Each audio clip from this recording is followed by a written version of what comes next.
बच्चे जो इस एग्ज़ाम में फर्स्ट आए हों, सेकंड आए हों, थर्ड आए हों, इन्होंने टॉप किया हो, हम सबको, अपने बच्चों को और अपने जो हमारे जो टीचर्स हैं उनको मुबारकबाद देते हैं कि उन्होंने बच्चों की अच्छी तालीम दी, उनकी अच्छी तरबियत की है और इस लायक बनाया है कि बच्चे अपना माफ़ी ज़मीर भी अदा कर सकें और जो कुछ पढ़ रहा है उसको लिख भी सकें। बहरहाल आप ये जान रहे हैं, हमारा ये स्कूल एक ऐसा स्कूल है जिसमें दोनों तरह की पढ़ाई होती है। देखो, तालीम तो सारे स्कूलों में हो रही है, एजुकेशन सभी दे रहे हैं, लेकिन हम एजुकेशन वो दे रहे हैं जिसमें इस बच्चे की दुनिया भी हो और इसमें उसका दीन भी हो। अगर खाली हमने दीन पढ़ाया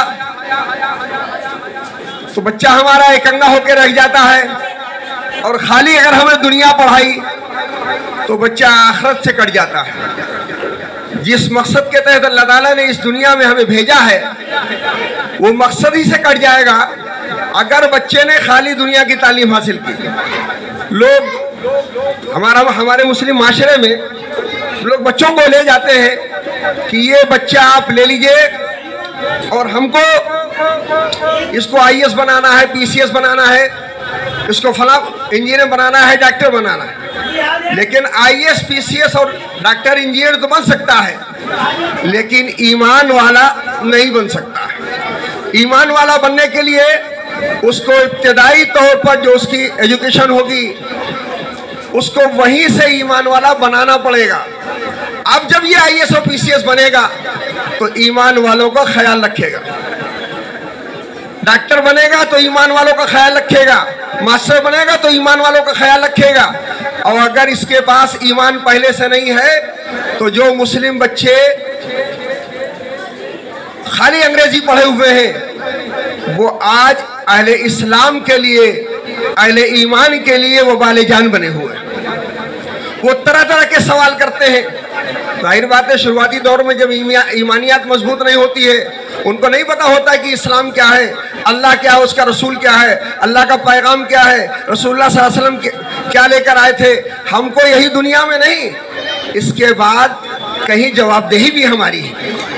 ये नहीं कि दुनिया में मिल गई, इंसानी जिंदगी मिल गई, इसके अलावा हमारे पास कुछ नहीं है, बस इसी दुनिया में रहना है और इसी दुनिया को अच्छी बनाने के लिए अच्छा से अच्छा तर करते चले जाएं, बस यही मरेंगे और यही जिएंगे। नहीं, हमको जो पैगाम मिला है इस्लाम के जरिए मिला है, अल्लाह के रसूल के जरिए मिला है। ये दुनिया हमारे लिए दारुल इम्तिहान है। क्या है ये दुनिया? मोमिन के लिए जेल खाना है और दूसरों के लिए जन्नत है। हमें इस दुनिया में मेहनत करके अपने आप पे मेहनत करें, अपने बच्चों को मेहनत करें और उनको इस लायक बनाएं बच्चों को कि वो यहाँ भी कुछ कर सके और मरने के बाद माँ बाप के लिए सुरखरुई का सबब बने। अगर खाली दुनिया की तालीम है, आपने देखा होगा दुनिया की तालीम जो बच्चे हासिल किए हैं और उन्होंने दीनी तालीम नहीं, तो माँ बाप के हुकूक क्या हैं, उनकी क्या खिदमत है, आप कितनी मेहनत करती हैं अपने बच्चों के साथ। एक माँ है, माँ गहरी नींद में सो रही है, फुल नींद में सो रही, बच्चा जरा से गुनगुनाया माँ बेचैन हो जाती है, हाय मेरा लाल। लेकिन जब ये बच्चे बड़े होते हैं, ये अपनी बीवियों के साथ रहते हैं, क्या वो कैफियत रह जाती है कि माँ को कहीं तकलीफ है, माँ कहीं कराह महसूस कर रही है, उसको सर में दर्द है कि पेट में दर्द है, लेटा हुआ है। लेकिन अगर दीन है उसकी ज़िंदगी में और उसने पैगाम रसूल को पढ़ा है, अल्लाह की किताब को पढ़ा है, अल्लाह का पैगाम पढ़ा है, तो इस बच्चे को वही तड़प होगी जो आपको बचपन में इस बच्चे को लेकर हो रही थी। दीन के बगैर अगर तालीम आती है तो ये तालीम नुकसानदेह, और अगर दीन के साथ साथ आ रही है तालीम, जो तालीम बाइसे रहमत है, और ये जो रहमत, यहाँ भी इस रहमत का आपको फ़ायदा मिलेगा और मरने के बाद भी इस रहमत का फ़ायदा मिलेगा। बच्चे अगर दीनदार हैं तो माँ बाप की खिदमत करेंगे, उनको माँ बाप के हुकूक मालूम होंगे। और अगर वो दीनदार नहीं है, उनके बचपन में ईमानियत मजबूत नहीं की गई है कि तुम्हें अपने माँ बाप के साथ क्या करना है। अब देखो अल्लाह ताला किस तरह कहते हैं, कहे बच्चों तुम्हारी जो जिम्मेदारी है वो माँ बाप किस तरह किसी किताब में कुरान में कहीं नहीं लिखा है कि माँ को बाप को कैसे कैसे करना है। अल्लाह ने इतनी मोहब्बत डाल दी है बच्चे माँ के दिल में बच्चे के लिए कि उसको करना ही करना है। लेकिन जरा पलटवार देख लिए, अल्लाह कहता है वक़दा रब्बुका अल्ला ताबुदू इल्ला इय्याह। अल्लाह ने फैसला किया है कि इबादत तो सिर्फ अल्लाह की होगी। वबिल वालिदैन एहसाना, और माँ बाप के साथ एहसान होगा। बच्चे जो है माँ बाप के साथ कैसे करेंगे, क्या कहता है अल्लाह, इम्मा यबलुगन्ना इंदकल किबर अहदहुमा औ किलाहुमा। जरा हमारे टीचर गौर से सुने बात को।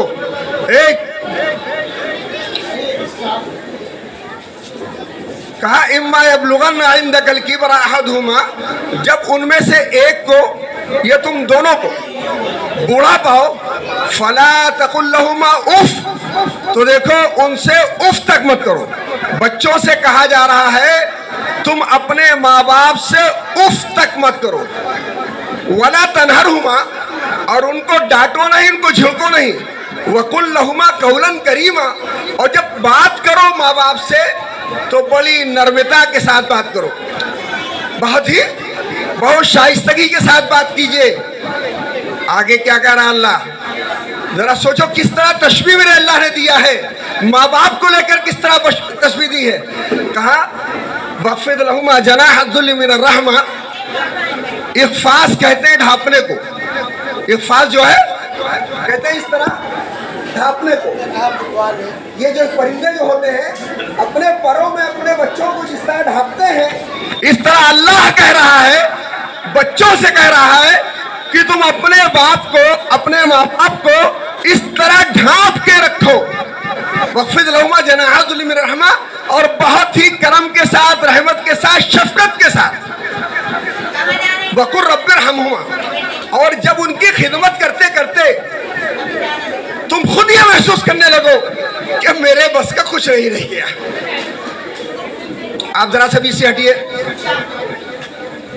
जब आपको ये लगे कि अब हमारे बस का कुछ नहीं रह गया है, इनकी हड्डियों में, इनके खून के जरिए जो लुआब बन रहा था वो लुआब भी बन नहीं रहा है, और इनकी करवट लेने में दिक्कत हो रही है, इनको उठने बैठने में दिक्कत हो रही है, अब अपने परवरदिगार से ताल्लुक में नहीं है। वक़ुल रब्बिरहमहुमा, ए हमारे परवरदिगार इन पर रहम कर दीजिए, कमा रब्बयानी सगीरा, जिस तरह इन दोनों ने हमारे बचपन में हमारे ऊपर रहम का, करम का मामला किया। ये अल्लाह से अब दुआ करेंगे। बच्चे से कहा गया है, अब बच्चा ये दुआ करे अल्लाह से कि अल्लाह अब उठाने वाला हो तो उठा लीजिए, मेरे बस में कुछ नहीं है, और अगर ठीक करने वाला हो तो हमारे माँ बाप को ठीक कर दीजिए। तो इस तरह जब अगर दीन होगा तो बच्चे अपने माँ बाप की खिदमत करेंगे, हर वक्त उनके आगे पीछे दाएं बाएं उनके इशारों के मोहताज होंगे, इशारों पर चलेंगे। और अगर दीन नहीं है और दीन के बगैर आपने तालीम दी है तो ये बच्चा आपके लिए दर्द-ए-सर है। जितने लोगों ने, बहुत सारे वाकयात आपने सुने होंगे, किस तरह बच्चे जो है 10वीं में पढ़ रही है, 12वीं में पढ़ रही बिटिया, और उसके बाद चाय में कुछ मिला दिया और चली गई। दीन अगर होगा, अगर दीन होगा तो ये कोई हरकत नहीं होगी, लेकिन अगर खाली दुनिया सवार है तो सब कुछ हो सकता है। मैं आपसे गुजारिश करूंगा कि अपने बच्चों को यहाँ से हमने अपने दीन की जो वो बनाया है, नाजरा कुरान यहाँ पढ़ाया जाता है। दीन के लिए स्पेशल मौलाना साहब को रखा गया। मौलाना वसी साहब जो है बाकायदा दीनियात पढ़ाते हैं, हाफिज वसीम साहब बाकायदा नाजरा कुरान शरीफ पढ़ाते हैं। थोड़ा से आप घर पर तवज्जो दे लें। क्या घर पर स्कूल में पढ़कर आए हो, इस पर आप तवज्जो दें तो इंशाअल्लाह अलग से आपको दीनी ट्यूटर हाफिज जी को नहीं लगाना पड़ेगा, जिसमें आपके 1000-500 रुपये अलग से एक्स्ट्रा खर्चा नहीं होंगे। थोड़ी सी आप तवज्जो, 10 मिनट की तवज्जो अगर दे लें। बस आपसे ये गुजारिश करेंगे कि जो असबाक यहाँ पढ़ाए जाएँ घर पर ये नहीं कि बच्चा हमने स्कूल में भेज दिया और हमारी जिम्मेदारी ख़त्म है। हमको आप 4.5 घंटे और 5 घंटे हमें मिलते हैं बच्चे की तालीम के लिए, और उसमें हम तरबियत भी करते हैं। आपकी जिम्मेदारी है कि बच्चा जब यहाँ से जाए उसको खिलाने के बाद उसको फ़ौरन सुला दीजिए, थोड़ा आराम कर ले, और उसके बाद उसको उठा दीजिए। स्कूल का क्या काम है वो करे। अगर आपने थोड़ी तवज्जो कर ली तो हर बच्चा हमारे स्कूल में, सारे बच्चे फर्स्ट आएंगे, टॉपर होना अलग बात है, लेकिन सारे बच्चे एक बराबर के हो जाएंगे, उनका लेवल एक बराबर हो जाएगा। लेकिन अगर आप अपने बच्चों पर ध्यान नहीं देंगे, बच्चा यहाँ से गया, बस्ता उसने रखा और उसके बाद दूसरे दिन बस्ता फिर उठाया, तो आप ये समझ लीजिए जब बच्चा दूसरे बच्चे के कंपैरिजन जब होगा उसका, तो वो कमज़ोर होगा, तो बच्चा एहसास कमतरी का शिकार होगा।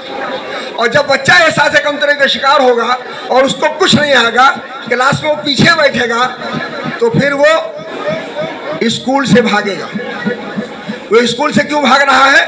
आपने जब यहाँ से गया तो उस पर तवज्जो नहीं दी। उसका काम स्कूल का आप अगर करा लें तो इंशाअल्लाह ये बच्चा स्कूल से नहीं भागेगा, आपको कहने की ज़रूरत नहीं पड़ेगी, वो सबसे पहले उठेगा, नाश्ता करेगा, स्कूल जाना है। लेकिन आपने अगर तवज्जो नहीं दी, फिर हमने स्कूल भेज दिया, स्कूल में फीस दे रहे हैं, सारी जिम्मेदारी आपने टीचर्स पर डाल दी, तो फिर आप ये समझो अच्छा काम नहीं करते। ये बच्चे के मुस्तकबिल से आप खिलवाड़ कर रहे हैं। देखो ये जो बच्चा आपने हमने 3.5 साल में दिया है, बेशक इसके औकात मेरे पास अमानत है, और आपसे भी गुजारिश करेंगे ये 5 साल से 15 साल तक अगर आपने बच्चे पर तवज्जो दे ली तो ये बच्चा एक समझ लो, ये बर्फ की तरह टाइम पिघल जाता है, बर्फ की तरह टाइम पिघल जाता है। इसी टाइम में आपको अपने बच्चों को बनाना है, फिर अलग से कोई टाइम नहीं आएगा। टाइम को गनीमत जानिए, एक एक दिन हर लम्हा बच्चे के लिए कीमती है। अपने बच्चों को अगर कीमती बनाना है तो उसके औकात पर ध्यान दीजिए, इसके औकात कहाँ लग रहे हैं, कितना ये खेलता है, कितना ये पढ़ता है, कितना स्कूल का इसने काम कर रखा है, इस तरह को देखिए। और बच्चों से हम कहेंगे जब घर पर जाएं, अब यहाँ बताया भी जाता है, ए बच्चों, ए उधर मत देखो। बच्चों से ये कहेंगे जब बच्चे घर पर जाएं तो माँ बाप से अस्सलाम वालेकुम कहें। घर में दाखिल होते ही सारे बच्चे अस्सलाम वालेकुम कहेंगे। कहते नहीं कहते? कितने बच्चे कहते हैं? हाथ उठाओ, हाथ उठाइए। माशाअल्लाह, बहुत अच्छी बात है। और जब घर से निकलने लगते हैं तब सलाम कौन कौन करता है? माशाअल्लाह, बहुत अच्छी बात है। हाँ, ये क्या होगा जब आप घर में दाखिल होंगे और आपने कहा अस्सलाम वालेकुम, मम्मी पापा अब्बा अम्मा अस्सलाम वालेकुम, अल्लाह आपको सलामत रखे। जब ये नन्हे नन्हे बच्चे जो है अपने माँ बाप को सलाम करते हैं तो फरिश्ते भी खुश होते हैं, अल्लाह भी खुश होता है कि मेरे ये नन्हे मुन्ने जो कल ये बड़े होंगे। आइए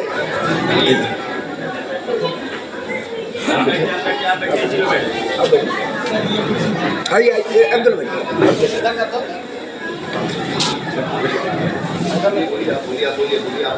हमारे ये जो नन्हे मुन्ने बच्चे ये सलाम करते हैं तो इस सलाम का बहुत ही फर्क पड़ता है। पूरे घर में रहमत और बरकत होती है। तो सलाम को बाकायदा जो है वो कीजिए। जब अगर बच्चा सलाम ना करे तो आप स्कूल में शिकायत कीजिए।